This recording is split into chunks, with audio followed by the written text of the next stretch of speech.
Okay मालिक, so good evening, hopefully everybody is doing good और आशा करता हूँ कि आप तोड़ कर रहे होंगे मालिक। तो भारत माता की जय मालिक। ओके, तो मालिक देखा जाए तो अपन ने ऑल टुगेदर चैप्टर जो अपन ने कवर कर लिए है, एक बार मैं उसको आपको अपडेट कर देता हूँ। ओके,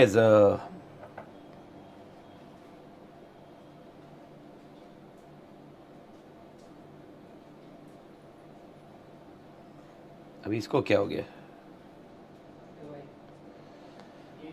ओके मालिक, तो बढ़िया, आवाज़ बरोबर आ रही है।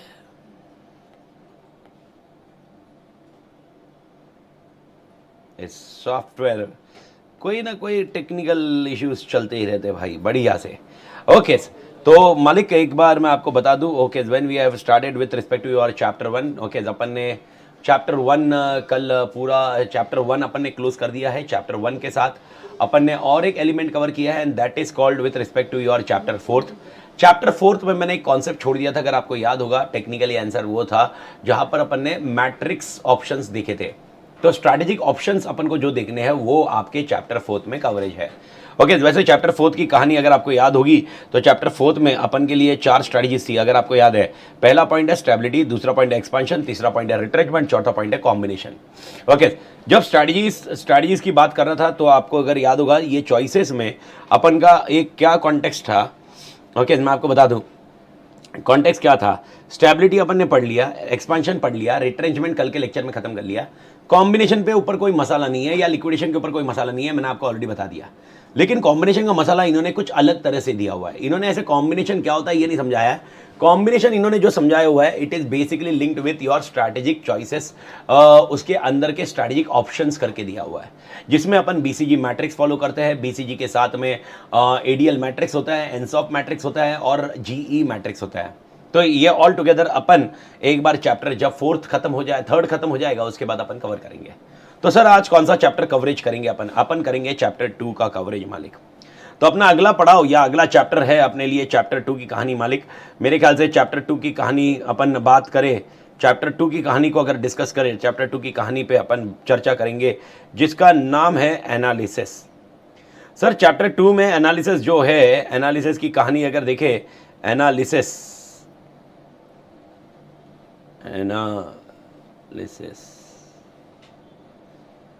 एनालिसिस जो अपन चैप्टर 2 की बात करें तो इसके अंदर अपन दो तरह के एनालिसिस करेंगे।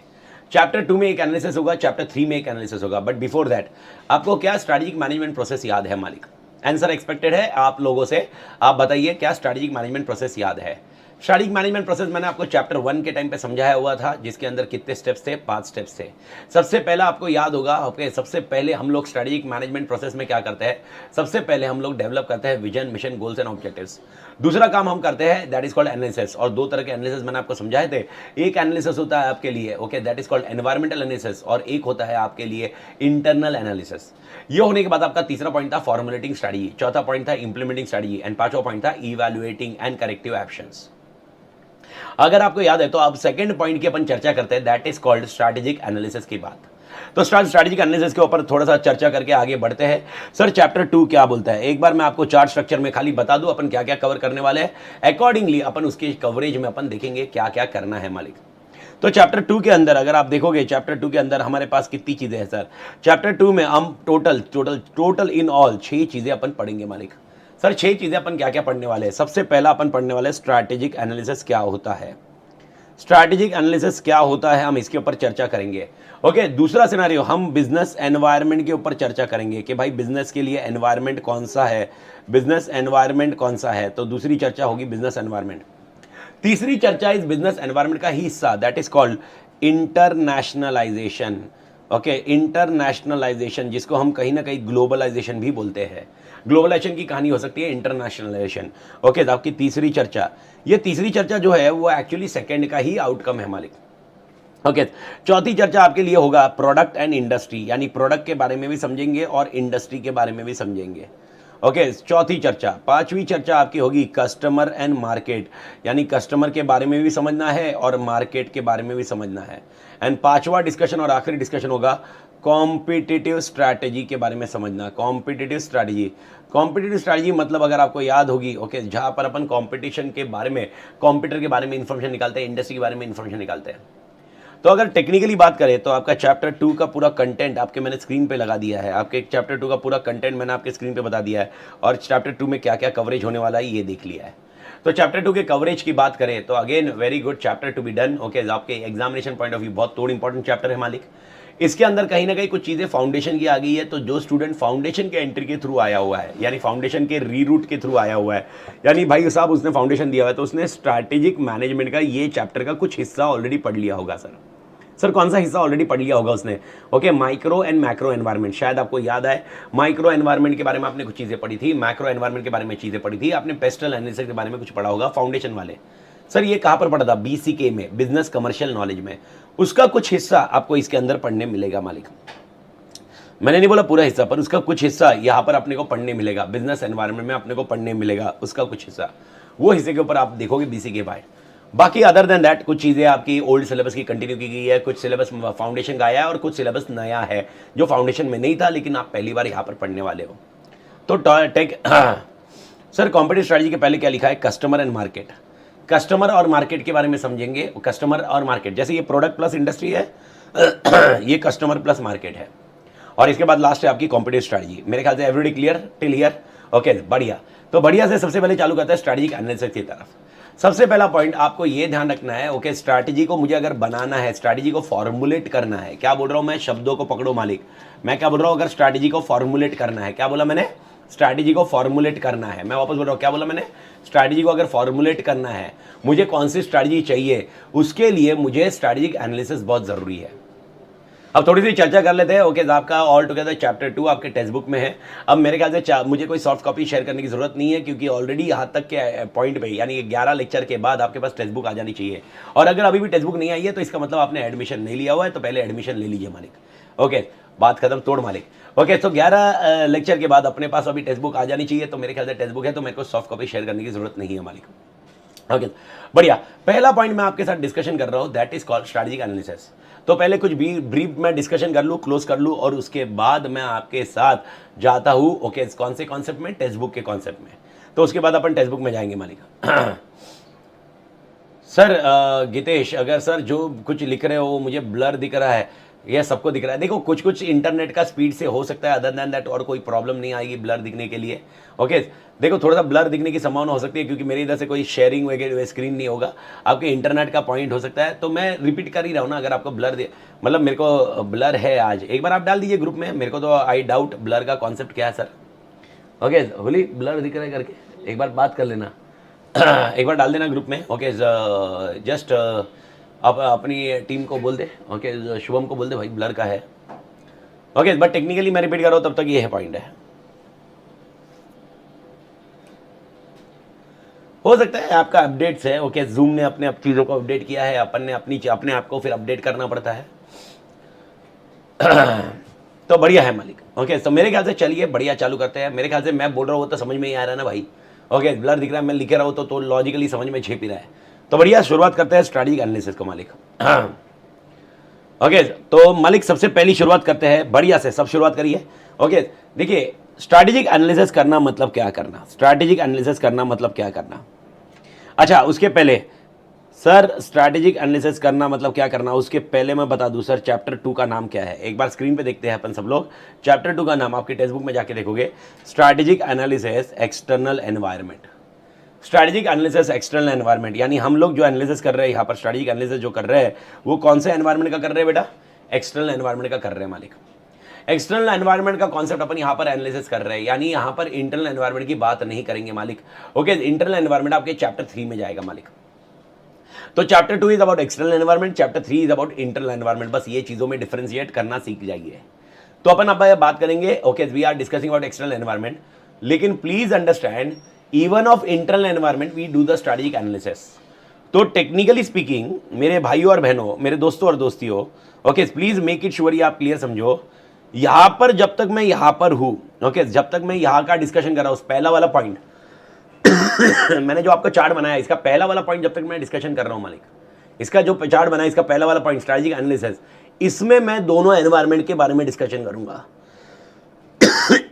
इसमें दोनों एनवायरनमेंट के बारे में डिस्कशन करूंगा मालिक, यानी मैं इंटरनल एक्सटर्नल एनवायरनमेंट दोनों का कैसे एलिमेंट हो सकता है उसके बारे में चर्चा करेंगे मालिक यहाँ पर।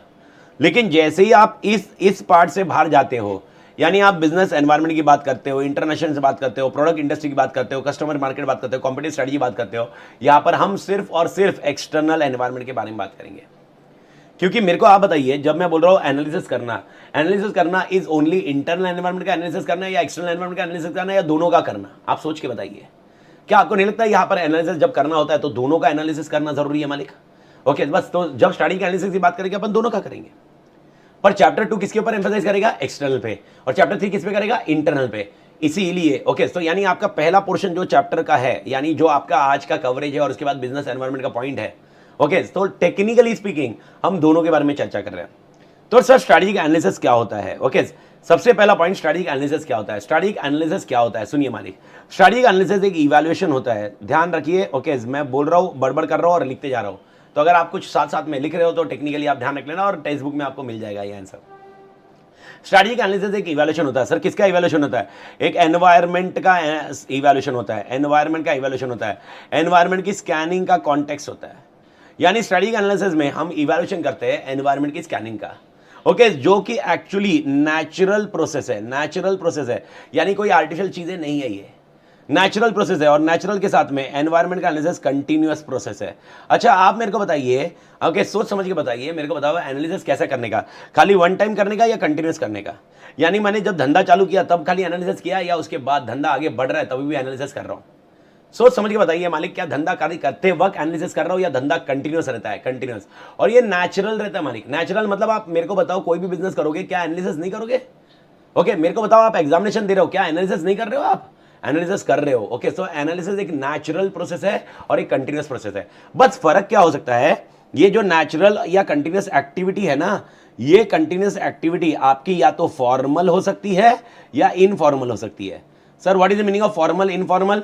यानी कोई ऑर्गेनाइजेशन में लिखित होगा कि आपको करना क्या है, और कोई ऑर्गेनाइजेशन में ऐसा होगा कि आपको क्या, मतलब लिखा नहीं होगा कुछ और अपन अपनी मर्जी से कर रहे हैं। ओके, यानी फॉर्मल एक्टिविटी हो सकती है, इनफॉर्मल हो सकती है। यानी एवरीथिंग अगर लिखित हुआ तो ये फॉर्मल होगी, अगर लिखित नहीं हुआ तो इनफॉर्मल होगी। और ये एनवायरनमेंट स्कैनिंग करके हम नेचुरल एक्टिविटी, कंटिन्यूअस एक्टिविटी करके हम कर क्या रहे हैं? हम क्या कर रहे हैं? एनवायरनमेंट स्कैनिंग करके, हम एनवायरनमेंट स्कैनिंग करके हम इंफॉर्मेशन को जमा कर रहे हैं। We are here to collect, okay, information. Are we collecting all information और relevant information? Are we collecting all information और रिलेवेंट इंफॉर्मेशन? ओके, क्या हम सारी इंफॉर्मेशन जमा कर रहे हैं? नहीं, वी आर कलेक्टिंग रिलेवेंट और मीनिंगफुल इंफॉर्मेशन। रिलेवेंट और meaningful information, meaningful information. Okay, this is called strategic analysis. तो मेरे ख्याल से स्ट्रैटेजिक एनालिसिस का डेफिनेशन सबको झेपा क्या? तो स्ट्रैटेजिक एनालिसिस का डेफिनेशन आपने तोड़ रख लेना चाहिए। मेरे ख्याल से डेफिनेशन आपको ध्यान में आया होगा कि अपन स्ट्रैटेजिक एनालिसिस क्या है। तो स्ट्रैटेजिक एनालिसिस एक इवैल्यूएशन है जो एनवायरनमेंट स्कैनिंग करता है, नेचुरल और कंटिन्यूअस प्रोसेस है। या एक्टिविटी है जो फॉर्मल भी हो सकती है, इनफॉर्मल भी हो सकती है, और जिससे हम इंफॉर्मेशन जमा कर रहे हैं जो कि रिलेवेंट एंड मीनिंगफुल है। भारत माता की जय। मेरे ख्याल से एवरीबडी क्लियर इधर तक? बढ़िया। ओके, अब सवाल उठता है, ओके, अब सवाल उठता है, अब सवाल एकदम सिंपल आता है, एनालिसिस क्यों करना चाहिए? आपको क्या लगता है एनालिसिस करने की जरूरत क्यों पड़ी? एनालिसिस करने के लिए ये लोग क्या समझाते हैं? मैं ऊपर समझा रहा हूं, एक बेसिक समझा रहा हूं। अभी तक मैं क्वेश्चन बैंक में नहीं गया, यानी मैं आपके examination point of view question में नहीं जा रहा हूं, पर मैं डिस्कशन कर रहा हूं कुछ आपके साथ में। ओके, ये डिस्कशन आपके पैराग्राफ का डिस्कशन है, बहुत अच्छे से ध्यान रखिए। देखिए, अपन वैसे भी एग्जाम ओरिएंटेड बैच है। एग्जाम ओरिएंटेड बैच में मैंने आपको बोला था सिलेबस अपना पूरा कवरेज में है, तो कोई सिलेबस का छूटने वाला पॉइंट नहीं है। तो भाई कुछ कॉन्सेप्ट ऐसे हो सकते हैं जो एमसीक्यू के रिलेटेड हो, तो इसीलिए मैं उसके ऊपर एम्फसाइज करने आपको बोलूंगा। भले ही वो थियोरेटिकली आंसर ना हो इसके अंदर, भले ही थियोरेटिकली आंसर को डिस्कशन ना करें, लेकिन एमसीक्यू के कंटेक्स्ट से आपको ध्यान में रखना पड़ सकता है मालिक। सर मेरा क्वेश्चन ये है, सर ये एनालिसिस करने का क्या मतलब, क्या जिम्मा है? तो इसके लिए एक छोटा सा 2 सिचुएशन वाला लॉजिक लगाइए। 2 सिचुएशन समझिए, खाली 2 सिचुएशन क्या समझनी है सर? 2 सिचुएशन को आपको समझना जरूरी है। 2 सिचुएशन को समझिए सर। 2 सिचुएशन कौन सी? सबसे पहला, क्या आप अकेले इंडस्ट्री में काम कर रहे हो कि कोई और भी लोग इंडस्ट्री में हैं? क्या उस इंडस्ट्री में आप अकेले हो या और भी लोग हैं? तो क्या उस इंडस्ट्री को खाली आप अकेले मोल्ड कर पा रहे हो या और भी लोग मोल्ड कर पा रहे हैं? और भी लोग हैं। ओके, वो और लोगों को अपन क्या नाम देते हैं? कॉम्पिटिटर्स। तो सर मेरे को बताओ, ओके, इंडस्ट्री और कॉम्पिटिटर के बारे में इंफॉर्मेशन चाहिए कि नहीं चाहिए? इंडस्ट्री और कॉम्पिटिटर के बारे में इंफॉर्मेशन चाहिए कि नहीं चाहिए? ओके, वो लोग क्या कर रहे हैं, नया क्या ला रहे हैं, इंडस्ट्री में क्या चेंज हो रहा है? टेक्निकली स्पीकिंग, क्या ऐसा हो सकता है इंडस्ट्री में आप जो प्रोडक्ट बेच रहे हो वो आउटडेटेड हो जाए? जिसके ऊपर मैंने बहुत बार एक एग्जांपल दिया था आपको, कोडेक का एग्जांपल आपके पास है, नोकिया का एग्जांपल है। सर नोकिया तो फोन है ना, तो आज के डेट में तो फोन भी अवेलेबल है मालिक। ओके नोकिया फोन है तो आज के डेट में तो फोन भी अवेलेबल है ना मालिक। तो मेरे को बताओ फिर नोकिया चल क्यों नहीं रहा, नोकिया क्यों गायब हो गया? नोकिया ने अपग्रेड नहीं किया, जो इंडस्ट्री में चेंजेस आए उसको अडेप्ट नहीं किया। अब मेरे को बताओ इसका मतलब क्या उन्होंने इंफॉर्मेशन जमा नहीं की, किया होगा, लेकिन उनको लगा होगा ये इंफॉर्मेशन रिलेवेंट नहीं है, मीनिंगफुल नहीं है। तो आप समझिए कितना बड़ा सिचुएशन है, कितना टेक्निकल सिचुएशन है। तो अगर आप इस सिचुएशन से, इस इंफॉर्मेशन से परे रह गए, डोंट यू थिंक आपकी स्ट्रैटेजी फ्लॉप हो सकती है, आप मार्केट से आउट हो सकते हो। ओके आपको इंडस्ट्री और कंप्यूटर की इंफॉर्मेशन बहुत जरूरी है मालिक, बहुत जरूरी, मतलब टेक्निकली जरूरी है। एंड सेकेंडली ओके आप इमेजिन करिए आपको अपने अपने बारे में नहीं पता, घंटा पता नहीं है। सर मेरे ओन रिसोर्स क्या है, मेरे ओन रिसोर्स क्या है, मेरी ओन कैपेबिलिटी क्या है। ओके अपने को ये नहीं पता अपने स्ट्रेंथ क्या है, अपने वीकनेस क्या है। आप इमेजिन करो okay you have a strength, you have a weakness and you are not aware, without analysis कैसे समझेगा? तो मैं आपको क्या समझा रहा हूं सर, जो ब्लू में स्क्रीन पे लिखा हुआ है, मैं आपको ये समझा रहा हूं कि ये दो सिचुएशन एनालाइज करिए। अगर आप काम करोगे तो ये दो सिचुएशन के बारे में समझोगे नहीं तो कैसे आप स्ट्रैटेजी बना पाओगे मालिक? आपको स्ट्रैटेजी बनाने के लिए दो सिचुएशन के बारे में बहुत तोड़ समझना जरूरी है। स्ट्रैटेजी बनाने के लिए दो सिचुएशन के बारे में तोड़ समझना जरूरी है। तो इसीलिए स्ट्रैटेजिक एनालिसिस बहुत जरूरी है। मेरे ख्याल से टेक्निकली समझ में आ रहा है। अगर ये दो सिचुएशन आप समझ गए तो आपको समझेगा स्ट्रैटेजिक एनालिसिस क्यों करना है। अच्छा वापस मेरे को बताइए, दोनों सिचुएशन में पहला वाला कौन सा एनवायरमेंट है, एक्सटर्नल या इंटरनल? दो सिचुएशन में पहला वाला कौन सा एनवायरमेंट है, एक्सटर्नल, और दूसरा वाला कौन सा एनवायरमेंट है, इंटरनल। एवरीबडी एग्री और नॉट एग्री? पक्का? अब मेरे को बताओ इसका मतलब जो मैं अभी डिस्कशन कर रहा हूं, एम आई डिस्कसिंग ओनली इंटरनल एनवायरमेंट और एक्सटर्नल? दोनों का डिस्कशन चल रहा है मालिक अभी। दोनों का डिस्कशन चल रहा है मालिक। ओके सब लोग मेरे साथ में है मालिक? तो सर टेक्निकली अगर मैं ये एनालिसिस करता हूं तो इसका एक सीक्वेंस क्या होगा? अच्छा मेरे को बताओ स्ट्रैटेजिक मैनेजमेंट प्रोसेस याद है? स्ट्रैटेजिक मैनेजमेंट प्रोसेस, वापस वही क्वेश्चन पे आ रहा हूं। तो स्ट्रैटेजिक मैनेजमेंट प्रोसेस 5 होते हैं। 5 में से अगर मैं विजन मिशन गोल्स बनाऊं, उसके बाद सेकंड होता है एनालिसिस, थर्ड क्या होता है, स्ट्रैटेजी। तो मेरे को बताओ स्ट्रैटेजी फॉर्मुलेशन का पहला स्टेप क्या होगा? कोई भी स्ट्रैटेजी बनानी चाहिए, मुझे स्टेबिलिटी चाहिए, मुझे एक्सपांशन चाहिए, मुझे रिट्रेंचमेंट करना है, मुझे मल्टीपल करना है। मेरे को बताओ मेरा पहला स्टेप क्या होगा? आप बताइए मेरे को, आप सोच समझ के बताइए मेरा पहला स्टेप क्या होगा। टेक्निकली आपको नहीं लगता है मेरा पहला स्टेप क्या होना चाहिए? मेरा पहला स्टेप आपके लिए होगा एनालिसिस करना। यानी स्ट्रैटेजी फॉर्मुलेशन का पहला स्टेप, मैं क्या वर्ड पूछ रहा हूं, स्ट्रैटेजी फॉर्मुलेशन का पहला स्टेप या पहले वाला स्टेप होता है एनालिसिस। तो एक छोटा सा एक एनालिटिकल सीक्वेंस देते हैं। ओके एनालिटिकल सीक्वेंस एक आपको देता हूं, यानी ये एनालिसिस का सीक्वेंस क्या है, एक एनालिटिकल सीक्वेंस देख लेते हैं। सर मैंने जैसे ही इंफॉर्मेशन एनालिसिस किया, इंफॉर्मेशन जमा की, एनालिसिस नहीं किया, जमा की, यानी जब मैंने स्ट्रैटेजी एनालिसिस करने के लिए इंफॉर्मेशन जमा की, मेरे को खाली जमा करके रखनी है या उस इंफॉर्मेशन को अप्रेज करना है? अप्रेज मतलब क्या, उसका एनालिसिस करना है, अप्रेजल करना है। मेरे को बताओ सबसे पहला स्टेप, क्या मैंने इंटरनल प्लस एक्सटर्नल इंफॉर्मेशन जमा करनी चाहिए? Answer is yes. खाली ये जमा करके काम होगा या इसका अप्रेजल करना है बेटा? अप्रेजल करना है। अप्रेजल मतलब क्या होता है बेटा? What is the meaning of appraisal? Appraisal मतलब evaluation, evaluation, appraisal, performance appraisal करना है, अप्रेजल इवैल्यूएट करना होता है। तो इंफॉर्मेशन जमा नहीं करनी है, अपग्रेड नहीं बेटा, अपग्रेड नहीं, अपग्रेड नहीं, अपग्रेड नहीं होता है, इसको अपन बोलते हैं इवैल्यूएशन करना। हमने जो सोचा था, हमारे पास ये जो इंफॉर्मेशन है, तो हमारे पास ये हम इसके बेसिस पे क्या कर सकते हैं, that is called evaluation. If you remember word evaluation, evaluation मतलब comparing with certain things which you need to understand. तो इवैल्यूएशन करना होगा मालिक। तो प्रोज एंड कॉन्स निकालने हैं, हमारे लिए कौन से काम के होंगे? सेकंड, अब मेरे को बताओ ये अप्रेज करने के बाद क्या हम, अब मेरे पास मल्टीपल चॉइसेस ऑफ स्ट्रैटेजीज होंगी, तो हमको क्या करना है? Evaluation of alternative strategies, evaluation of alternative strategy, evaluation of alternative strategies. यानी अब यहां पर मुझे ये सारी स्ट्रैटेजीज का, अल्टरनेटिव स्ट्रैटेजीज का इवैल्यूएशन करना जरूरी है। भारत माता की जय। Evaluation of alternative strategies, evaluation of alternative strategies. मालिक तोड़ समझ में आया क्या? एवरीबडी समझ में आ रहा है क्या? कोई, सब लोग ऑलमोस्ट ज्वाइन हो रहे, कोई दिक्कत नहीं आ रही ना किसी को भी कनेक्शन में मालिक?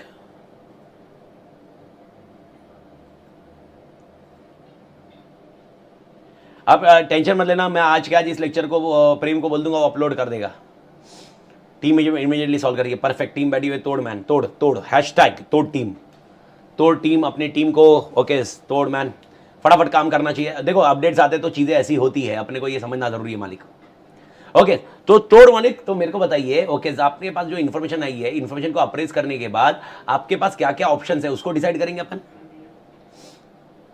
सर मान ले एनालिसिस पास्ट इंफॉर्मेशन का होगा या प्रेजेंट का भी? प्रेजेंट का भी। ये एनालिसिस अपन प्रेजेंट का कर रहे हैं, पास्ट का तो हमारे पास डेटा होगा। Past is never the information, past is always a data. मेरे को बताओ गितेश, आपने फाउंडेशन क्लियर किया, ये आपके लिए इंफॉर्मेशन है या डेटा है? अभी ये डेटा हो गया मालिक। ओके तो पास का डेटा है, अभी फाउंडेशन के बेसिस पे आप थोड़ा ना इंटर का लॉजिक लगा सकते हो अपन। ओके तो इंटर में मेरे स्ट्रेंथ और वीकनेस करने के लिए इंटर का क्या अमेंडमेंट है, क्या नहीं है, क्या क्या देख रहे हो, ये देखे जा रहे हो मालिक।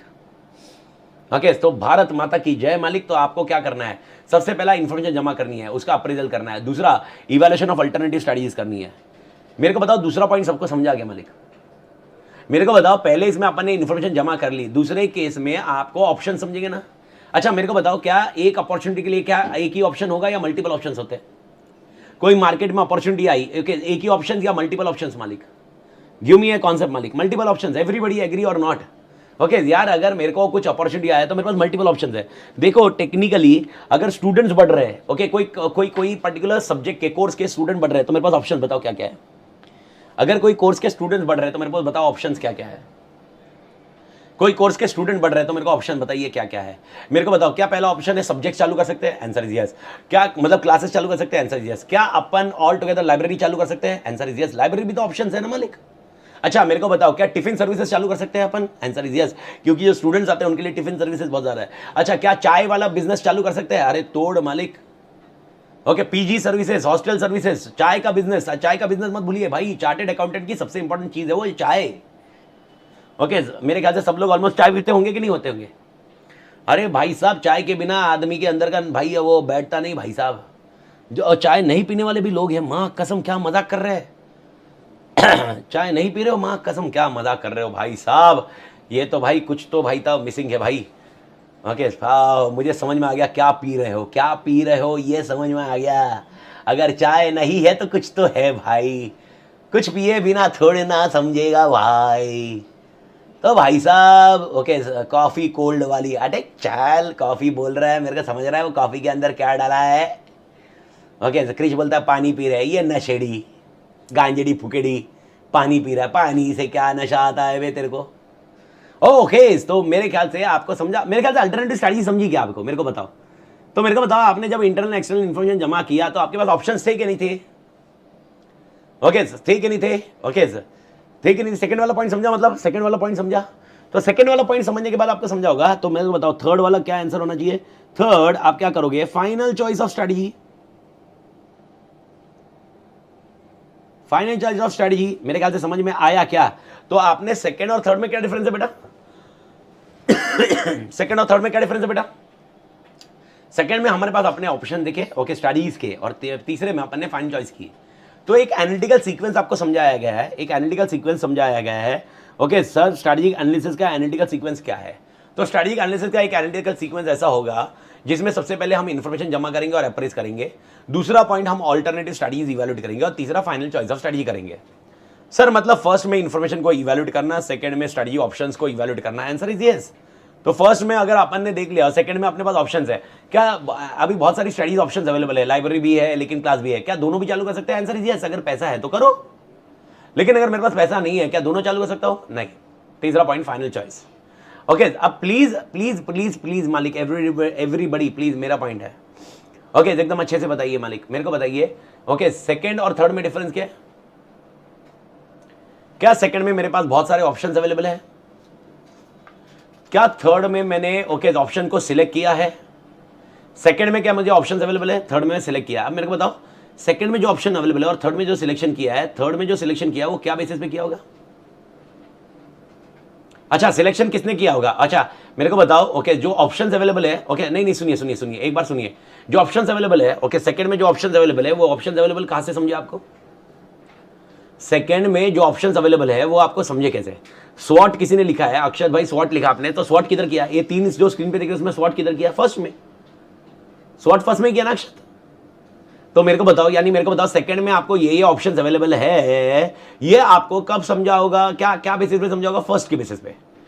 तो मेरे को बताओ ये जो स्ट्रैटेजिक एनालिसिस के जो सीक्वेंस है इसमें ये एनालिसिस करके क्या आपको फाइनल चॉइस समझी या ऑप्शन समझे? मैं बहुत टेक्निकल क्वेश्चन पूछ रहा हूं, टेक्निकल क्वेश्चन पूछ रहा हूं बहुत अच्छे से। मेरे को बताओ, आपने एनालिसिस करके क्या आपको फाइनल चॉइस समझी या अल्टरनेटिव समझे? ओके, ऑप्शन समझे, ऑप्शन समझे, एवरीबॉडी एग्री? फाइनल चॉइस तो मेरी इच्छा होगी ना रे। अरे समीक्षा, फाइनल चॉइस कैसे होगी? फाइनल चॉइस तो मेरा डिसीजन होगा ना। मेरे को बता, लाइब्रेरी भी है, ओके, मेरे को बताओ मेरे स्ट्रेंथ और वीकनेस के ऊपर मेरे पास क्या क्या ऑप्शन है?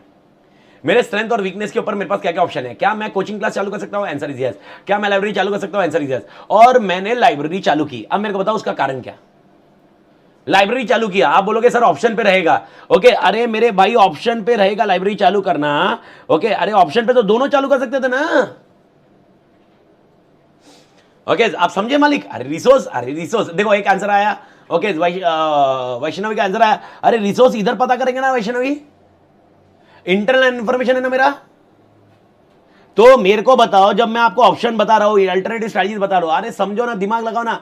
जब मैं स्ट्रेटजीज बता रहा हूं तो अल्टरनेटिव ऑप्शंस अवेलेबल है, ये मेरे इंफॉर्मेशन के ऊपर ही अवेलेबल है ना, मेरे रिसोर्स के ऊपर। इंटरनल मेरे रिसोर्स क्या है, एक्सटर्नल मेरे को कैसे चल रहा है मार्केट में। नहीं समझा? समझा कि नहीं समझा? मेरे को बताइए। तो इसका मतलब मेरे को टेक्निकली सब लोग आंसर दीजिए, फटाफट आंसर दीजिए। मेरे को बताइए, सबसे पहले लॉजिक समझा क्या? तो सबसे पहले मैंने जब एनालिसिस किया तो एनालिसिस से मुझे क्या मालूम पड़ा? मुझे ऑप्शन मालूम पड़े या फाइनल चॉइस मालूम पड़ी? ऑप्शंस। ये समझा क्या आपको? मेरे को ये बताओ, पक्का समझा या नहीं? ओके, फाइनल चॉइस मेरा डिसीजन है। अब मेरे को बताओ, लाइब्रेरी या क्लास? अब मेरे को बताओ, आप बोलोगे रिसोर्स देखो, अरे रिसोर्स देख के ही बता रहा हूं, दोनों ऑप्शन अवेलेबल है। दोनों में से मैंने किस में जाना, कौन डिसाइड करेगा? दोनों में से किस में जाना, कौन डिसाइड करेगा? मैंने डिसाइड किया। वो एनालिसिस करके थोड़ा ना देता है। तो मालिक, एक ये स्ट्रैटेजिक एनालिसिस का लिमिटेशन है। लिमिटेशन ऑफ स्ट्रैटेजिक एनालिसिस क्या है? एनालिसिस हमें क्या करके देता है? लिमिटेशन ऑफ स्ट्रैटेजिक एनालिसिस क्या है? एनालिसिस हमें क्या देता है? एनालिसिस हमें क्या देता है? एनालिसिस हमें ऑप्शन देता है। एनालिसिस अपने ऑप्शन देता है, लेकिन फाइनल चॉइस नहीं देता। समझ में आया क्या? Limitations of strategic analysis. Strategic analysis के लिमिटेशन क्या है? तो पहला लिमिटेशन ये है कि भाई ये हमें ऑप्शन देता है, फाइनल चॉइस नहीं देता। मेरे ख्याल से टेक्निकली आंसर क्लियर है सबको। टेक्निकली आंसर क्लियर है या नहीं क्लियर है मालिक? ओके, और दूसरा स्ट्रैटेजिक एनालिसिस करना, मेरे को बताओ, ये दोनों इंफॉर्मेशन जमा करना, आपको क्या लगता है ये इंफॉर्मेशन 2 मिनट का काम है? कह रहे 2 मिनट का काम है ये इंफॉर्मेशन जमा करना? अरे टेक्निकली दिमाग की दही हो जाती है, इसलिए इसका दूसरा डिसएडवांटेज या लिमिटेशन है, लिमिटेशन टाइम कंज्यूमिंग है भाई। तो मेरे को बताओ, स्ट्रैटेजिक एनालिसिस करना इज फटाफट काम या टाइम कंज्यूमिंग काम? टाइम कंज्यूमिंग काम। मेरे ख्याल से इधर तक की कहानी सबको क्लियर है। तो आप देखते जाइए कैसे वर्क होते जा रहा है मालिक। तो सबसे पहले अपन ने स्ट्रैटेजिक एनालिसिस क्या होता है वो समझा। ये स्ट्रैटेजिक एनालिसिस करना क्यों है, इसके लिए मैंने 2 सिचुएशंस आपको समझाई। ये सिचुएशन समझाने के बाद एक मैंने आपको सीक्वेंस समझाया स्ट्रैटेजिक एनालिसिस का क्या है, उसके बाद मैंने आपको इसके लिमिटेशन समझाया। इधर तक क्लियर है क्या? चार्ट को बाद में देखेंगे, लॉजिक क्लियर है क्या? इधर तक समझ में आई क्या कहानी? तोड़ मालिक झेपा क्या? बढ़िया। ओके, तो मेरे ख्याल से इधर तक की कहानी तोड़ क्लियर, बढ़िया। तो मालिक स्ट्रैटेजिक एनालिसिस की कहानी को देखते हुए आगे बढ़ते हैं मालिक। तो स्ट्रैटेजिक एनालिसिस की कहानी को बढ़ते हुए थोड़ा सा टेक्निकली देखते हैं स्ट्रैटेजिक एनालिसिस का क्या सीन है। बढ़ो आगे मालिक। ठीक है, स्ट्रैटेजिक एनालिसिस में सबसे इंपॉर्टेंट पॉइंट क्या है? ओके, क्या स्ट्रैटेजिक एनालिसिस करते वक्त इश्यूज हमें फेस करने पड़ सकते हैं? Yes, issues involve in strategic analysis. जब आप ये स्ट्रैटेजिक एनालिसिस करोगे, देयर आर सर्टेन इश्यूज मालिक। सर लिमिटेशन में कॉस्टली भी आ सकता है क्या? कॉस्टली क्यों आएगा? जब टाइम कंज्यूमिंग है तो कॉस्टली का कॉन्सेप्ट है ही नहीं ना। आप लो कॉस्ट मैकेनिज्म भी जा सकते हो ना। मेरे को बताओ, ओके एनालिसिस कैसे करोगे? अक्षत मेरे को बताया, तू एनालिसिस कैसे करेगा? ये इन्फॉर्मेशन कैसे जमा करेगा? अच्छा मेरे को बता, कंप्यूटर के बारे में इन्फॉर्मेशन कैसे जमा करेगा? क्या आप न्यूज़पेपर में रीड करोगे? क्या कोई वेबसाइट्स पे जाओगे इन्फॉर्मेशन निकालोगे?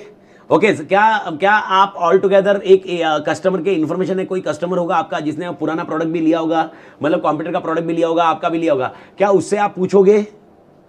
मेरे को सोच समझ के बता अक्षत। तो मेरे को बता, कॉस्ट का किधर प्रॉब्लम है? आप बहुत सस्ते से भी एनालिसिस कर सकते हो।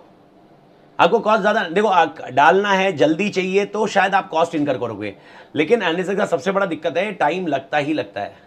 अच्छा मेरे को बताओ, क्या कंप्यूटर को डायरेक्टली पैसे दे दो, ये कंप्यूटर मेरे को तेरी इन्फॉर्मेशन बता, ओके यानी माँ कसम मतलब साला पेप्सी कोक को बोलेगा ए कोक तू बता, तेरे को तू एक काम कर 2-4 करोड़ ले ले और तू मुझे बता तू क्या करने वाला है, और कोक बोलेगा अच्छा दे दे 2-4 करोड़, मैं तो यही करने वाला था, तेरे से पैसे लेने वाला था। मतलब जबरदस्त चल रहा है आप लोगों का टाइम पास। ओके भाई बोरविटा बूस्ट को बोल रहा है बूस्ट तू क्या करने वाला है, what is the secret of your energy, 2 crore ले ले। बूस्ट बोलता है ओके मैं बता दो 2 करोड़ दे दे, ओके मैं हाइट बढ़ाने के पीछे जा ही नहीं रहा हूं। ओके माँ कसम तोड़ टाइम पास रहेगा भाई, भारत माता की जय। तो भाई साहब प्लीज अंडरस्टैंड, तो ये टाइम कंज्यूमिंग है। ओके ये मेरे ख्याल से इसको एग्री करेंगे। अभी कॉस्टली क्यों नहीं है समझ में आया? अक्षत क्लियर, ठीक है बढ़िया मालिक बढ़िया बढ़िया। तो मेरे को बताइए तोड़ मालिक झेप गया, अभी ये कॉन्सेप्ट को झेपा होगा। तो मेरे को बताइए अब अगले पॉइंट की तरफ बढ़ते हैं। ये स्ट्रैटेजिक एनालिसिस करते वक्त कुछ इश्यूज आ सकते हैं, एकदम फोकस रहिए। ये स्ट्रैटेजिक एनालिसिस करते वक्त कुछ इश्यूज आ सकते हैं। सर कौन से इश्यूज आ सकते हैं हमें स्ट्रैटेजिक एनालिसिस करते वक्त? स्ट्रैटेजिक एनालिसिस करते वक्त हमें 2 इश्यूज को ध्यान में रखना चाहिए हमेशा।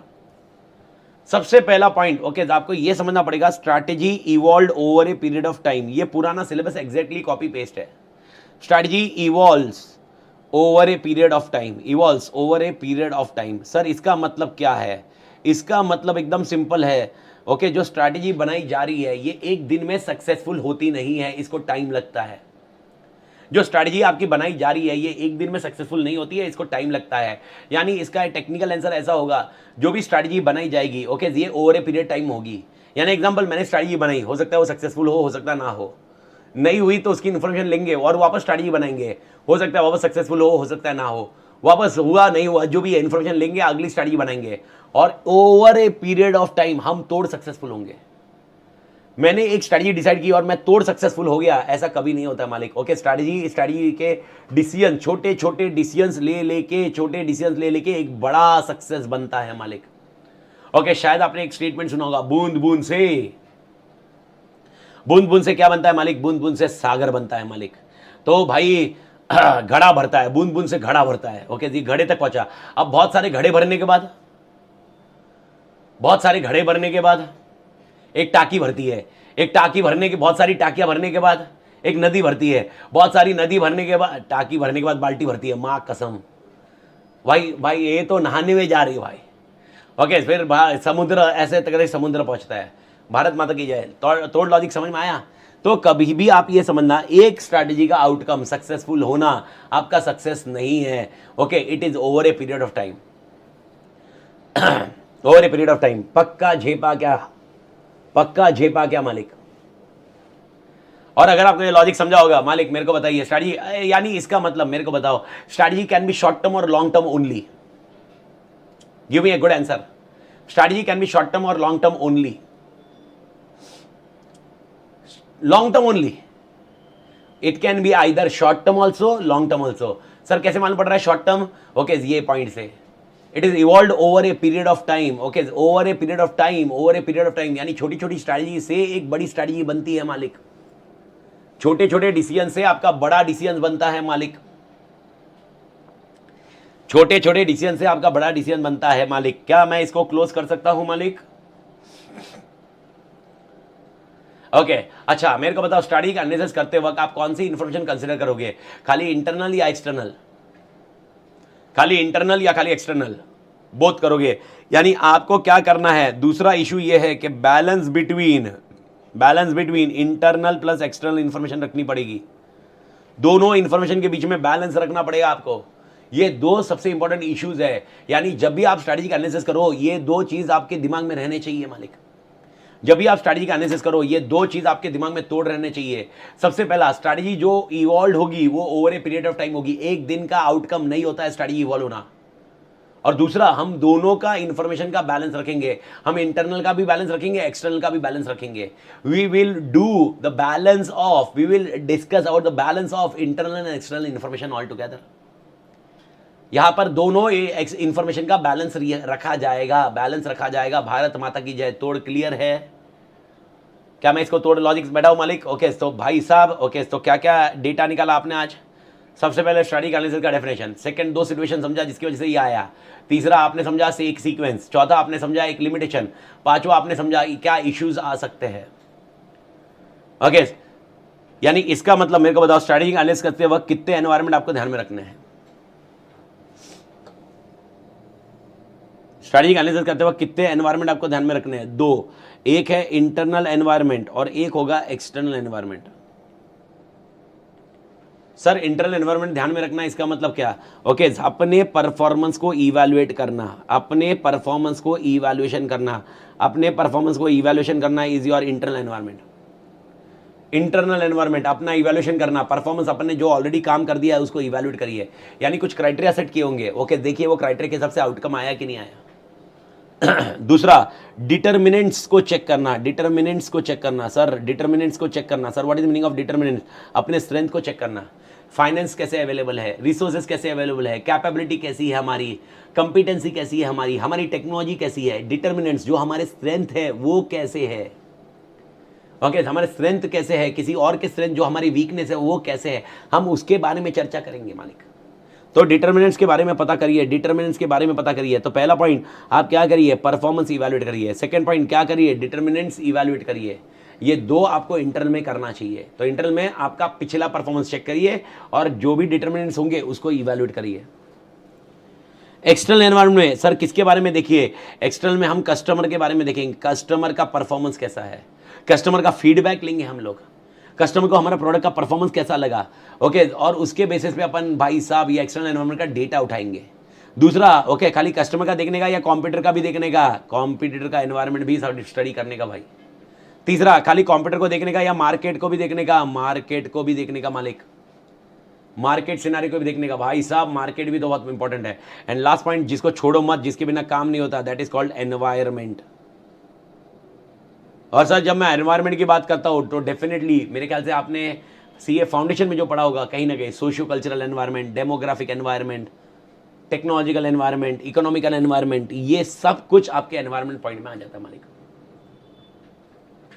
तो सर ओके, अब मेरे को बताओ स्टडी एनालिसिस करते वक्त कितने एनवायरनमेंट को एनालिसिस करना है? दो। Internal and external. इंटरनल में कितने? दो। एक्सटर्नल में कितने? चार। याद रखिए, हेड पॉइंट मसाला जैसा नहीं है, एक एक लाइन दो दो लाइन में कॉन्सेप्ट कवर है, एकदम ईजी पॉइंट है भाई साहब।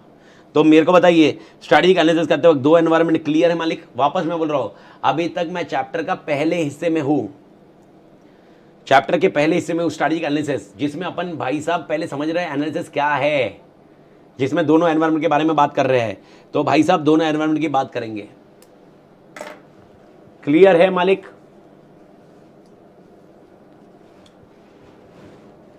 क्या एनालिसिस करने में कोई रिस्क है? देखो कुछ भी काम करो हर चीज में रिस्क है। एग्जाम देने में रिस्क है क्या? तोड़ रिस्क है। ओके, क्या रिस्क है मालिक? फेल होने का रिस्क है मालिक, एग्जाम देने में फेल होने का रिस्क है। ओके, रिस्क है मालिक, रिस्क है तो इश्क है ना यार। कॉन्सेप्ट याद रखो मालिक, रिस्क है तो इश्क है, बिना रिस्क के तो काम ही नहीं होगा ना यार। मजा तो उधर ही है, जिधर रिस्क है उधर ही इश्क है। उसी कॉन्सेप्ट में ये एनालिसिस, बिजनेस का भी रिस्क है, आंसर इज यस, वो फेल हो सकता है। मैं यहां पर मैं बिजनेस का नहीं बात कर रहा हूं, मैं बोल रहा हूं मेरे एनालिसिस का रिस्क क्या हो सकता है। एक छोटा सा एग्जांपल बताओ, बिफोर गोइंग ऑन मैट्रिक्स, जो थोड़ा सा कॉम्प्लिकेटेड है, जिसको आपको थोड़ा समझना पड़ेगा। अब एक 15 मिनट लगेंगे अपने को ये समझाने के लिए, 15 मिनट तोड़ समझेंगे, तोड़ ध्यान देना पड़ेगा आपको। आप ये समझ गए स्ट्रैटेजिक एनालिसिस खत्म, कहानी ओवर, फिर सीधा बिजनेस एनवायरनमेंट। बहुत आसान सा पॉइंट है भाई साहब, फाउंडेशन का लॉजिक। लेकिन उसके पहले ओके, ये रिस्क को समझना जरूरी है, तो ध्यान दीजिए मालिक। जब मैं स्ट्रैटेजिक एनालिसिस की बात कर रहा हूँ, स्ट्रैटेजिक एनालिसिस की बात कर रहा हूँ, तो टेक्निकली स्ट्रैटेजिक एनालिसिस में हम क्या डिस्कस करते हैं? स्ट्रैटेजिक एनालिसिस में मेरा रिस्क क्या है? Okay, before that what is meaning of analysis? Analysis मतलब अपने स्ट्रेंथ के बारे में समझना, अपने वीकनेस के बारे में समझना, इंटरनल। ओके, एक्सटर्नल में क्या समझते हैं हम? मार्केट के बारे में, यानी एग्जांपल अपॉर्चुनिटीज क्या है, थ्रेट्स क्या है, यही ना। इन शॉर्ट, क्या मैं इसको स्वॉट बोल सकता हूँ? ऐसे मैं नहीं बोल रहा खाली स्वॉट है, स्वॉट के अलावा भी बहुत कुछ है, लेकिन क्या मैं इसको स्वॉट ले सकता हूँ एक बार के लिए स्वॉट? अच्छा मेरे को बताओ, स्क्रीन पे बताओ, मेरे को बताओ जो पहला वाला लिखा हुआ है ये क्या है? पहला वाला जो लिखा हुआ है ये क्या है? इंटरनल की बात करूंगा तो ये क्या है बेटा? ओके, ये है स्ट्रेंथ और वीकनेस के ऊपर, और जो सेकंड एक्सटर्नल एनवायरनमेंट की बात करूंगा वो होगा अपॉर्चुनिटी और थ्रेट्स के ऊपर। ओके, तो मेरे को बताओ मेरा रिस्क क्या होगा? मैंने समझे थे मेरे स्ट्रेंथ है, ओके, लेकिन वो मेरा क्या निकला? मैंने समझा था वो मेरा स्ट्रेंथ है, लेकिन क्या निकला? वीकनेस। मैंने समझा था वो मेरा इश्क है, लेकिन ओके धोखा हो गया। ओके, मैंने समझा था वो समझ में आया, ओके अब भाई साहब आपने जो समझा है उसके इसमें काम हो गया, गड़बड़ हो गई। आपने समझा था मार्केट में अपॉर्चुनिटी है, लेकिन क्या निकल गया? Threat, risk. रिस्क मतलब क्या है यार? आपका एनालिसिस गलत हो जाएगा। मेरे को बताओ एनालिसिस में रिस्क क्या है, मेरे को ये तो बताओ एनालिसिस में रिस्क क्या है? एनालिसिस बोला और एनालिसिस में आप ऑप्शंस देख रहे हो ना, तो आपका एनालिसिस में रिस्क क्या है?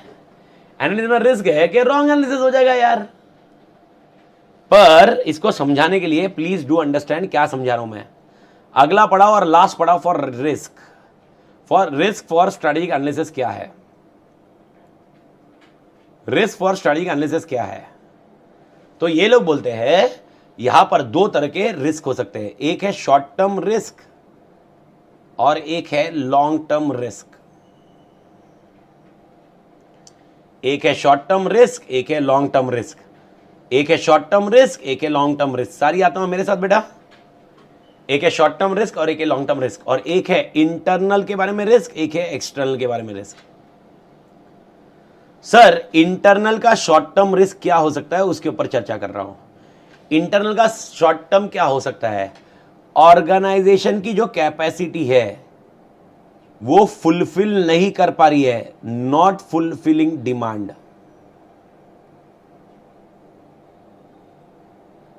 जो भी मार्केट की डिमांड है उसको हम फुलफिल नहीं कर पा रहे, हमारी एग्जिस्टिंग कैपेसिटी है।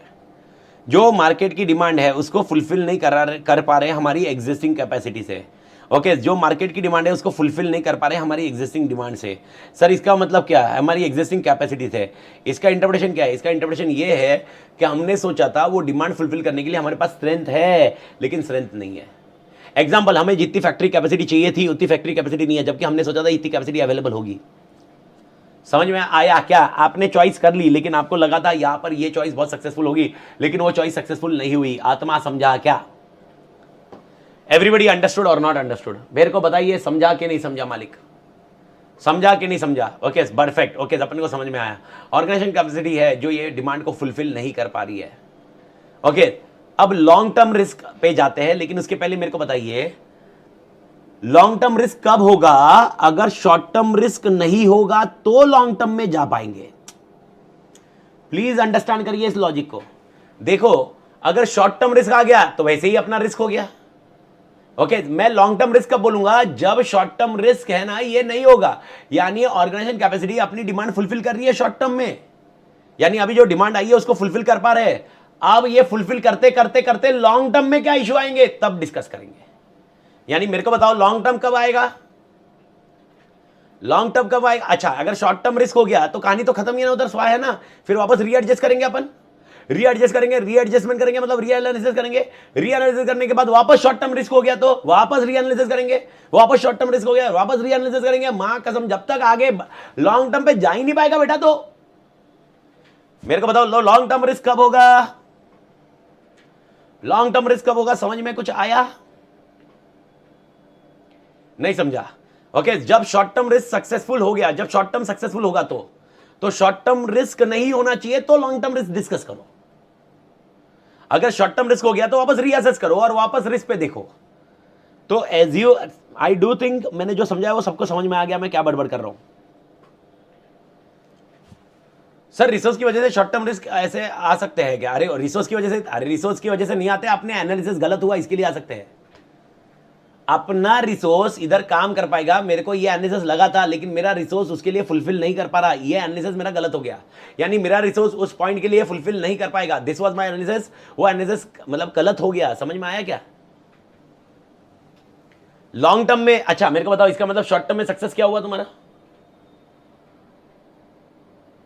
शॉर्ट टर्म में सक्सेस क्या हुआ मेरे को बताओ बेटा? शॉर्ट टर्म में सक्सेस क्या हुआ?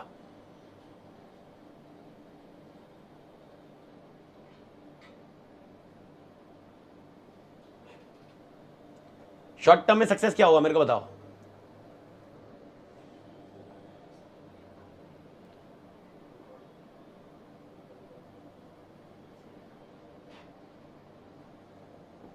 ऑर्गेनाइजेशन कैपेसिटी अचीव्ड, यानी मेरे को बताओ क्या मेरी कैपेसिटी ओके फुलफिल कर पा रही है डिमांड? क्या मेरी कैपेसिटी डिमांड को फुलफिल कर पा रही है बेटा?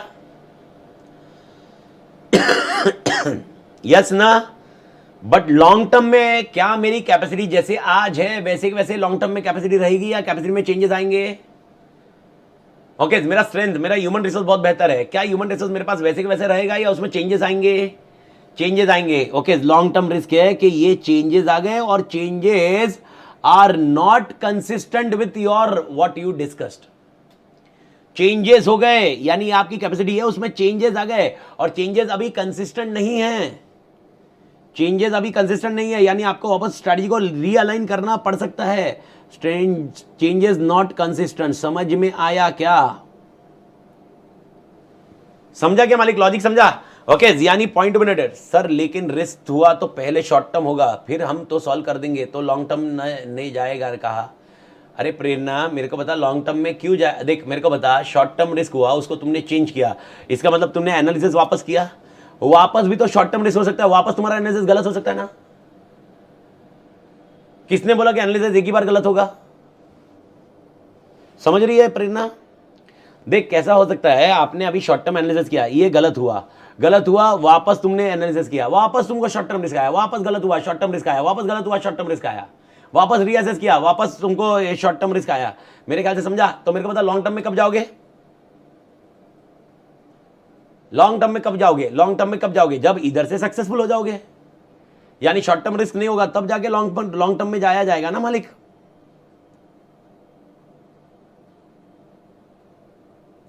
मेरे को बताओ सबको समझा क्या? अच्छा नहीं समझा बताओ, मेरे को बताओ समझा कि नहीं समझा? लास्ट आंसर है, स्ट्रैटेजी का एनालिसिस का लास्ट आंसर है मालिक, आराम से जिप जाना चाहिए। समझा या नहीं समझा मालिक? पक्का समझा सबको?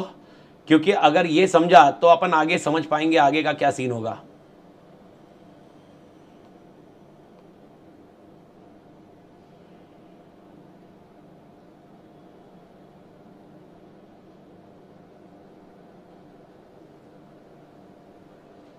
सक्सेस नहीं समझा? सक्सेस मतलब क्या?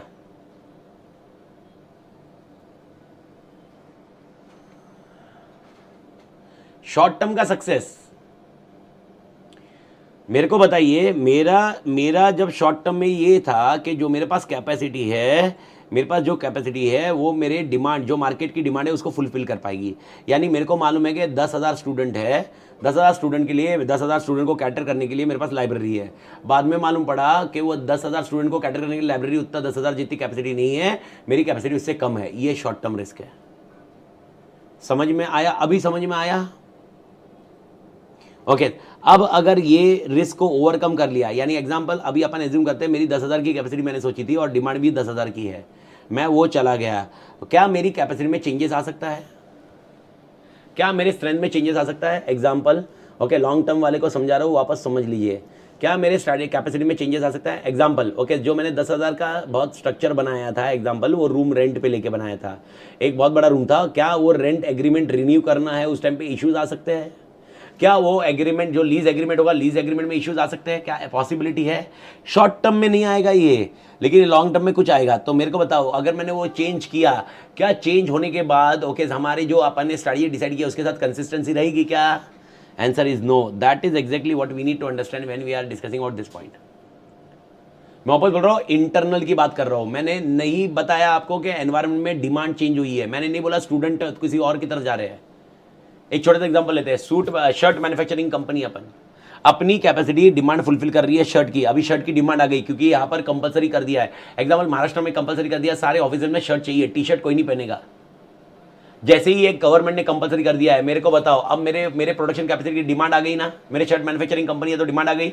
डिमांड आ गई तो मेरा पहला शॉर्ट टर्म एनालिसिस क्या था? क्या मेरे पास ये डिमांड फुलफिल करने के लिए रिसोर्सेज है? यस। पैसा है? यस। ह्यूमन रिसोर्स है? यस। मशीनरीज है? यस। ओके रॉ मटेरियल्स है? यस। ये मेरा शॉर्ट टर्म एनालिसिस था।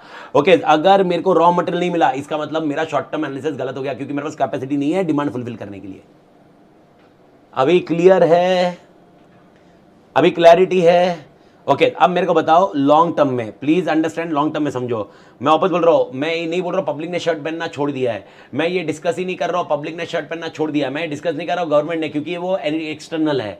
लेकिन मैं ये बोल रहा हूँ अभी भी शर्ट पहन रहे हैं, लेकिन प्रॉब्लम क्या है, ओके अभी मेरे प्रोडक्शन कैपेसिटी में चेंजेस आ गए, मेरे ह्यूमन रिसोर्स में चेंजेस आ गए, पावर सप्लाई में चेंजेस आ गया, रॉ मटेरियल के कॉस्ट में चेंजेस आ गया। क्या इसकी वजह से मेरे डिमांड में प्रॉब्लम आ सकती है? लॉन्ग टर्म में ये चेंज हुआ तो प्रॉब्लम आएगी। देखो अगर वही कैपेसिटी और वही डिमांड रही तो प्रॉब्लम ही नहीं है ना मेरे को। वही कैपेसिटी और वो डिमांड है तो वही प्रॉब्लम है क्या मेरे? लेकिन अगर चेंजेस आ गया, सर चेंजेस किस में आ गया? मेरी कैपेसिटी में चेंजेस आ गया। तो वापस बोल रहा हूं, एक्सटर्नल एनवायरमेंट में चेंजेस नहीं बोल रहा हूं, एक्सटर्नल एनवायरमेंट का चेंजेस तो नीचे वाले इसमें होगा। मेरे को बताओ, एम आई क्लियर?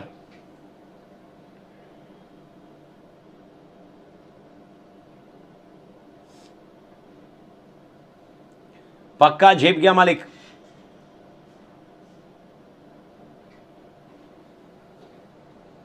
पक्का झेप गया, झेप गया, पक्का झेप गया।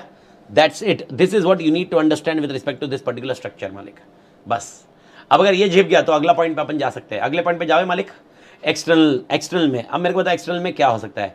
एक्सटर्नल में मेरा प्रॉब्लम आ सकता है, मैंने क्या समझा था? अपॉर्चुनिटी। साला निकला क्या? मेरे को क्या लगी थी ये? अपॉर्चुनिटी, और निकली क्या? थ्रेट। इंटरप्रिटेशन गलत हो गया मेरा। Interpretation about environment, interpretation of environment गलत हो गया। समझ में आया? शॉर्ट टर्म में इंटरप्रिटेशन ऑफ एनवायरमेंट गलत हो गया। ये समझा क्या अभी लॉजिक सबको? ओके अब मेरे को बताओ वापस, long term threat, long term में एक्सटर्नल एनवायरमेंट का एनालिसिस गलत कब जाएगा? जब शॉर्ट टर्म सक्सेसफुल रहेगा। यानी आपका इंटरप्रिटेशन ऑफ एनवायरमेंट बहुत सही था, आपका इंटरप्रिटेशन ऑफ एनवायरमेंट सही था, तब जाके लॉन्ग टर्म में क्या रिस्क होगा? आपने जो एनवायरमेंट का इंटरप्रिटेशन किया था, क्या वो ऑब्सोलेट हो सकता है? क्या उसमें गवर्नमेंट चेंजेस ला सकती है? लॉन्ग टर्म में आउटडेटेड होने की संभावना है। यानी एग्जांपल, ओके शर्ट लेके आया था, हमने इंटरप्रिटेशन बरोबर किया, शर्ट ही है, लेकिन लॉन्ग टर्म के बाद, साल भर के बाद गवर्नमेंट ने बोला जाने दो, तुमको जो पहनना है पहनो, सालो भरोसा नहीं है तुमको, साला शर्ट पहनाने के चक्कर में हमारा कपड़े उतर गए भाई। प्रॉब्लम आ सकती है भाई साहब। चेंज एनवायरमेंट स्टैटिक थोड़ी ना यार, उनके लिए प्रॉब्लम आ सकती है। उनको लग रहा है भाई यार ये इशू आ रहे हैं और इसकी वजह से सब लोग अपोज कर रहे हैं और इसकी वजह से गवर्नमेंट को गवर्नमेंट के अगेंस्ट कुछ हो रहा है। दैट्स इट, गवर्नमेंट ने चेंज कर ली, गवर्नमेंट ने अरे आपका ऑब्सोलेट हो गया, यानी जितना आपने सोचा था वो ऑब्सोलेट हो गया मालिक। लेकिन मेरे को बताओ, आप यहां से यहां पर कब जाओगे? जब ये सक्सेसफुल होगा तो इधर का डिस्कशन करो। मेरे ख्याल से बाकी सब चीजें ठीक है मेरे लिए। ये वाला पॉइंट समझा क्या? ये अगर ओवरकम हो गया तो ही ये रिस्क है, अगर नहीं हुआ तो तेरी आधी जिंदगी इसमें ही निकलती है। शॉर्ट टर्म में रिस्क समझ में आया मालिक एवरीबॉडी? ये 4 रिस्क आपको ध्यान में रखना स्टडी का एनालिसिस में। तो मेरे को बताओ स्टडी का एनालिसिस में कितने रिस्क है? ओके 4 रिस्क है। कौन से 4 रिस्क है? Short term internal, long term internal, short term external, long term external. बस इसके हिसाब से 4 ऑप्शन याद रखो। शॉर्ट टर्म इंटरनल में रिस्क क्या है? शॉर्ट टर्म इंटरनल में रिस्क है कि मेरी कैपेसिटी फुलफिल नहीं कर पाएगी। लॉन्ग टर्म में इंटरनल क्या है? चेंजेस हो गए तो मेरी लग जाएगी। शॉर्ट टर्म एक्सटर्नल में क्या है? मेरा इंटरप्रिटेशन अबाउट एनवायरमेंट सही नहीं आएगा। लॉन्ग टर्म एक्सटर्नल में क्या है? ओके मेरा एनवायरमेंट ऑब्सोलेट हो सकता है जो मैंने एनालिसिस किया हुआ है, मेरी टेक्नोलॉजी ऑब्सोलेट हो सकती है। भारत माता की जय। झेपा मालिक, तोड़ मालिक। तो यहां तक की कहानी होती है स्टडी एनालिसिस। यहां पर आपका पहला सेट खत्म हो जाता है स्टडी एनालिसिस का। फटाफट टेक्स्ट बुक में आ जाओ, टेक्स्ट बुक में फटाफट मार्किंग करके क्लोज कर देते हैं मालिक। I hope the things are clear for study analysis. तो स्टडी एनालिसिस में कोई दिक्कत नहीं आनी चाहिए, स्टडी एनालिसिस का कॉन्सेप्ट एकदम क्लियर होना चाहिए आपको। तो स्टडी एनालिसिस की बात करें, page number 2.1। Okay study analysis का कॉन्सेप्ट है, ओके ये जो पहला इंट्रोडक्शन है ये आपको पढ़ना है, आप पढ़ लीजिए। ओके अपने को नहीं पढ़ने का है। ओके इंट्रोडक्शन में ज़्यादा इंटरेस्टेड नहीं हो। स्टडी एनालिसिस 2.2 से चालू होता है मेरा। स्टडी एनालिसिस देखिए study analysis, environmental scanning is natural and continuous activity for every business and some do it on informal basis and some may have a formal structure to collect meaningful information, relevant information, जो मैंने आपको बताया। अगर आपको याद होगा ये keywords अपन वही उठा रहे हैं जो आपने अभी पढ़े हुए हैं। It's just important to learn the changes in tax regulation, though television news, as it is well through established reading material from experts. ठीक है।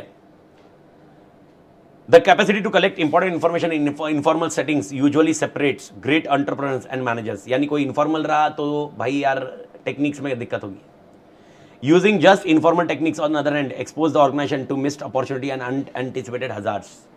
यानी मेरे को बताओ, ये तो मैंने आपको बताया ना, कौन सा अच्छा है, फॉर्मल या इनफॉर्मल? कौन सा अच्छा है मालिक, फॉर्मल या इनफॉर्मल? फॉर्मल वाला, एवरीबडी क्लियर? कितना भी रहा तो वही लॉजिक ये बता रहे हैं, इनफॉर्मल क्यों नहीं सही है? A systematic approach to environment assessment is essential for managing risk and uncertainty. It forces to think about rivals and aids in evaluation of business plan to stay ahead in competition. The two important situational considerations are जो आपने consider करनी चाहिए analysis के लिए, industry and competitive conditions and an organization's own capability, resource, strength, weakness and market position. तो ये बहुत जरूरी है आपके लिए, ध्यान रखना. अगला point, the analytical sequence for strategic appraisal is from strategic appraisal of external and internal situation. Strategic appraisal के लिए internal and external situation का, to evaluation of alternative strategies and to final choice of strategies. ये आपको समझा होगा जो मैंने आपको एक फॉर्मेट में बताया था answer. The strategic analysis is a continuous process which is not without limitation. The two major limitations, कौन से दो लिमिटेशन है मालिक? बहुत सारे ऑप्शन बताता है लेकिन doesn't tell which one to pick. तो कभी कभी ऑप्शन ओवरलैपिंग हो सकते हैं, कंफ्यूजिंग हो सकते हैं, डिफिकल्ट टू इंप्लीमेंट हो सकते हैं. Second, it can B time consuming. Okay, यानी पूरा ऑर्गेनाइजेशन फंक्शन को रुकाना पड़ सकता है अपने को एनालिसिस करने के लिए. ओके, ये कॉन्सेप्ट आपके लिए डिस्कशन में है. मेरे ख्याल से इधर तक की कहानी क्लियर. आई डोंट थिंक तोड़ा जी क्लियर हो रहे मालिक. Issues to be consider in strategic analysis.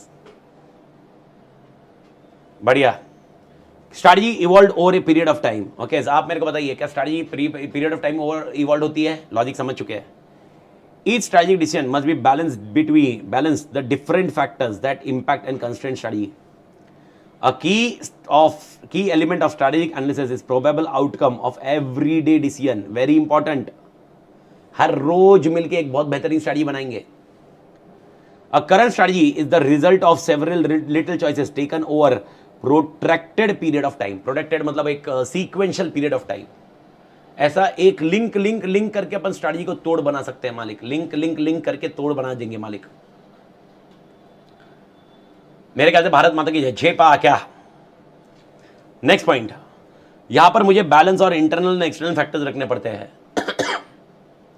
ये भी लॉजिक मेरे ख्याल से सबको क्लियर है. Strategic analysis necessitate creating a reasonable balance between many and conflicting challenges. Because a perfect fit between them is unlikely. Management must consider opportunity, influences and constraints while taking strategic decision. आज मेरे को बताओ, आज कोई market share किसी का तो बहुत बड़ा होगा. एग्जांपल मैंने एक कुछ तो मेरे को प्रशांत सर बता रहे थे, बिरला सॉफ्ट या यस बैंक बहुत भयंकर बढ़ गया. ओके, बहुत भयंकर बढ़ गया. आज इतना मतलब अच्छा खासा है. 2 बार कुछ सर्किट लगा. ओके, कुछ तो एक यस बैंक के साथ में कुछ तो अभी मेरे को फोन आया था आपका अपना बैच चालू होने के पहले. बोले आरटीएन पावर कुछ तो है. ओके, मैं कहीं पर भी मैं बता नहीं रहा हूँ क्या है. तो बता रहे थे अपर सर्किट लग गया 2 बार. अब मेरा मन कर रहा है इन्वेस्ट करने का, पैसा भी तो चाहिए. बहुत मन है सर मेरे को ऐसा मन कर रहा है मां कसम 1 करोड़ लगा दूं, 2 करोड़ कमा दूं. ओके, अरे मेरे भाई अपॉर्चुनिटी है लेकिन मेरे पास कंस्ट्रेंट्स भी तो है ना. ओके, कंस्ट्रेंट्स भी तो है ना यार. You need to keep it balance of internal external factor. ऐसा नहीं कर सकते एक्सटर्नल में अपॉर्चुनिटी मिली मां कसम घुस जाओ. आपको बैलेंस रखना पड़ता है भाई साहब. There are factors driving decisions such as entering a new market. Concurrently there are exit considerations that limit the option such as presence of large opponent. LIC भी बढ़ गया आज. अच्छा, LIC भी बढ़ गया तोड़. तो अब मेरे को बताओ, मेरे को इन्वेस्ट करने का मन कर रहा है. पैसा तो होना चाहिए. गरीब आदमी के पास क्या पैसा रहेगा यार. ये तो 2 वक्त की रोटी के लिए आदमी सुबह से लेकर शाम तक काम कर रहा है मालिक. क्या बस अपने बीवी बच्चों का पेट पालने के लिए जिंदगी चला रहा हूं और सुबह 7 बजे के लेकर रात के 9 बजे तक 10 बजे तक बस एक नौकरी कर रहा हूं मालिक. क्या करे, बच्चों का पेट पालने के लिए बहुत कुछ करना पड़ता है मालिक. जिंदगी बहुत बहुत टफ है मालिक. जिंदगी आसान नहीं है.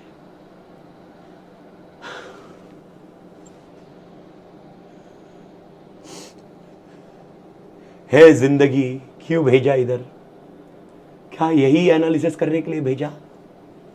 सुन रहे? Strategic analysis, the principle of maintaining balance is important. Balance नहीं रखोगे तो कैसे चलेगा. इसीलिए आपको ये सारे वेरिएबल्स को तोड़ देखना पड़ेगा. इसीलिए आपको 2 रिस्क आपने देखी होगी, शॉर्ट टर्म लॉन्ग टर्म. मेरे ख्याल से ये तोड़ क्लियर है क्या? ये चारों बॉक्स तोड़ क्लियर होने चाहिए. मां कसम बोल रहा हूं, ये किसी और के क्लियर ही नहीं होंगे, अपने तोड़ क्लियर होने चाहिए. Error in interpreting the environment cause of failure. समझ में आया? Okay, and changes in environment lead to obsolescence of technology और स्ट्रेटजी। आपने जो टेक्नोलॉजी स्ट्रेटजी चुनी थी वो ऑब्सोलेट हो गई भाई साहब। इंटरनल में organisation capacity is unable to cope up with strategic demands. Okay, आपके स्ट्रेटेजिक डिमांड्स को कोप अप करना बहुत मुश्किल होगा। And next point, inconsistencies with the strategies are developed and account changes in internal capacities and preferences. यानी आपकी जो आपके चेंजेस हुए इंटरनल कैपेसिटी एंड प्रेफरेंसेस में, तो स्ट्रेटजी अभी कंसिस्टेंट नहीं रही आपके साथ में मालिक। मेरे ख्याल से रिस्क भी सबको क्लियर है, क्लियर बता रहा हूं, क्लियर है। आत्मा डन। इसके बाद स्ट्रेटजिक एनालिसिस के कितने पार्ट है? 2 पार्ट, एक है एक्सटर्नल एनालिसिस, एक है इंटरनल एनालिसिस। एक्सटर्नल में 4 नाम दिए, आप ध्यान रखना। सर 4 नाम कौन कौन है? Customer, competitor, market, environment. Customer analysis में सेगमेंट क्या है, मोटिवेशंस क्या है, अनमीट नीड्स क्या है उनकी, वो देखिए। कॉम्पिटिटर में देखिए स्ट्रैटेजिक ग्रुप्स क्या है, परफॉर्मेंस क्या कर रहे हैं, ऑब्जेक्टिव्स क्या है, कल्चर क्या है, कॉस्ट स्ट्रक्चर क्या है। मार्केट साइज बढ़ रहा है कि नहीं बढ़ रहा है, ग्रोथ है कि नहीं है, प्रॉफिटेबिलिटी है कि नहीं, एंट्री बैरियर्स है क्या कुछ। एनवायरमेंट में हम देखेंगे टेक्नोलॉजिकल इश्यूज। अगर आप देखो ये पेस्टल वाला जैसे पॉइंट है, एनवायरमेंट में पेस्टल का मैंने बताया था, माइक्रो मैक्रो का। इंटरनल में परफॉर्मेंस एनालिसिस, प्रॉफिटेबिलिटी कैसी है अपनी, सेल्स कैसा है, कस्टमर सेटिस्फेक्शन कैसा है, प्रोडक्ट क्वालिटी कैसी है, ओके, कॉस्ट कैसा है, प्रोडक्ट्स कैसे है, ह्यूमन रिसोर्स कैसा है। Determinant analysis, past and current studies, okay, क्या अपनी कैपेबिलिटी कैसी है, कंस्ट्रेंट क्या है, फाइनेंशियल क्या है, स्ट्रेंथ क्या है, वीकनेस क्या है, ये देखिए। और इसको टेक्निकली देखिए, अपॉर्चुनिटीज थ्रेट्स मिक्स करके देखिए। स्ट्रैटेजी आइडेंटिफिकेशन और सिलेक्शन के लिए बहुत बेस रहता है। तो इन्होंने एक बताया स्ट्रैटेजी आइडेंटिफिकेशन एंड सिलेक्शन का प्रोसेस क्या रहता है। सबसे पहले identify strategic alternatives, select strategy, implement the plan and review strategies. एकदम सिंपल है। आपने अल्टरनेटिव ढूंढने हैं, अल्टरनेटिव के बाद सिलेक्ट करनी है, उसके बाद उसको इंप्लीमेंट करना है और उसके बाद रिव्यू करते जानी है। ये कहीं ना कहीं अगर आप देखोगे तो अपने स्ट्रैटेजिक मैनेजमेंट प्रोसेस का हिस्सा है। और क्या, स्ट्रैटेजिक मैनेजमेंट के प्रोसेस का हिस्सा है। भारत माता की जय। जय पा क्या मालिक, हाँ या ना बताइए। तो टेक्निकली ओके, तो मेरे ख्याल से स्ट्रैटेजिक एनालिसिस को क्लोज कर सकते हैं मालिक। स्ट्रैटेजिक एनालिसिस को क्लोज कर सकते हैं मालिक। ओके, अब अपना जाता है अगला point, that is called business environment. Okay, इसको नेक्स्ट लेक्चर में अपन करते हैं एडिट। ओके, एक इसको स्टॉप करता हूँ तो एक लेक्चर खत्म हो जाता है मालिक। तोड़